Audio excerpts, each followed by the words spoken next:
Last video में इन्फोसिस का जो ये टारगेट दिया गया था 1682 which was a major resistance, बिल्कुल उसके पास 1679.90 यानी 1680 का इसने टॉप बनाया और वहां से करेक्ट किया।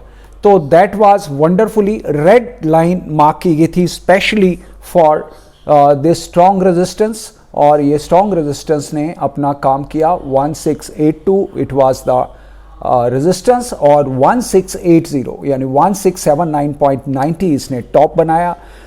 सेकेंड स्टॉक वाज ट्रेंट, और ट्रेंट ने भी अपनी मिडल लाइन से एक रैली की, और अगर यहां से मैं चैनल फॉर्म करूं, जो पुराना टॉप था उसी टॉप को उसने सेकंड किया और वहां से it has corrected back to trend decider. आप देखें, this was the top, this was the earlier top, उसी से मैंने चैनल डायगोनल चैनल फॉर्म किया और वहीं पर ही उसने उसी चैनल के रेजिस्टेंस पे ही टॉप फॉर्म किया और वहां पे रेजिस्ट करता हुआ it has corrected back to the trend decider. जो ट्रेंड डिसाइडर रिग्रेशन ट्रेंड का मिडिल लाइन है वहां तक वो करेक्ट किया और उसके बाद देन वहां से कुछ उसने फिर क्लोजिंग तक पुल बैक ले लिया which was formed as a doji.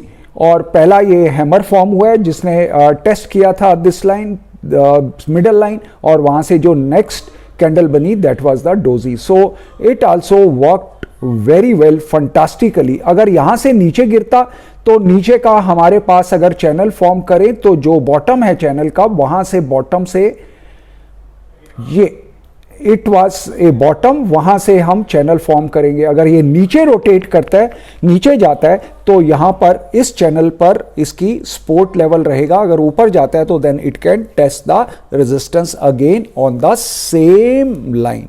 So this channel has given us the road map for future trading.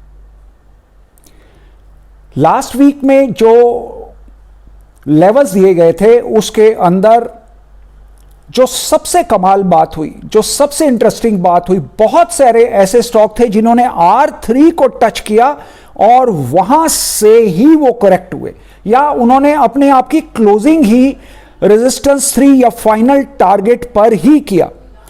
कैक 40 जो फ्रांस का इंडेक्स है, it has made a top at 6832 और जो फाइनल टारगेट था दैट वाज 6826। क्रूड ने जो अपना bottom form किया दैट वाज 5026 और जो फाइनल टारगेट था, सपोर्ट लेवल था, that was 5074 from the trend decider of 5513.15। 1515 से it nose dive by almost 500 points to 5024 to the final target. Silver formed a low at 64,639 और उसका final target था 64,315। That was also a fantastic show. Grasim ने dot target of resistance 2 को touch किया और वहां से ड्रॉप किया। Most of the cement stocks fall in the last 2-3 days.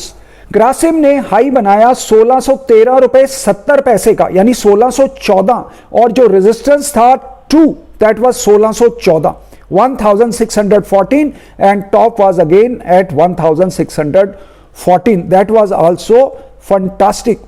BPCL managed to touch somewhere near to the final resistance.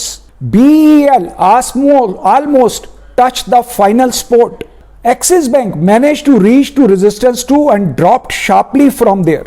Bharti Airtel hit dot on the final target, top form किया 619 और जो final resistance है वो 618.70 यानी 619 and it touched the dot the final target. UK 100 top formed on 7145 और जो final target है that was 7145 dot on it. Reliance hit the final resistance and corrected back to the trend decider. ऊपर जाते हुए भी और नीचे आते हुए भी it manage the two swings.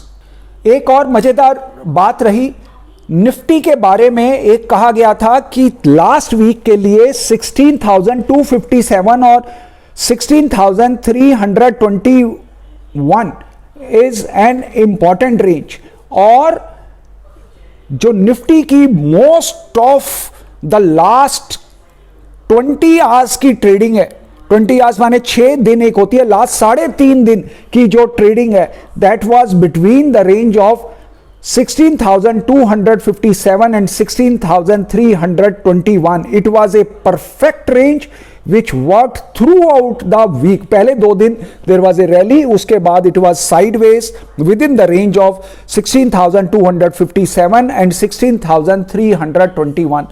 That also worked very, very, very well. So that was a fantastic move and hopefully इस वीक के लेवल्स भी बहुत अच्छे से काम करें, यही प्रभु से प्रार्थना है। With this, good luck, good bye, happy trading and happy investing to all my students.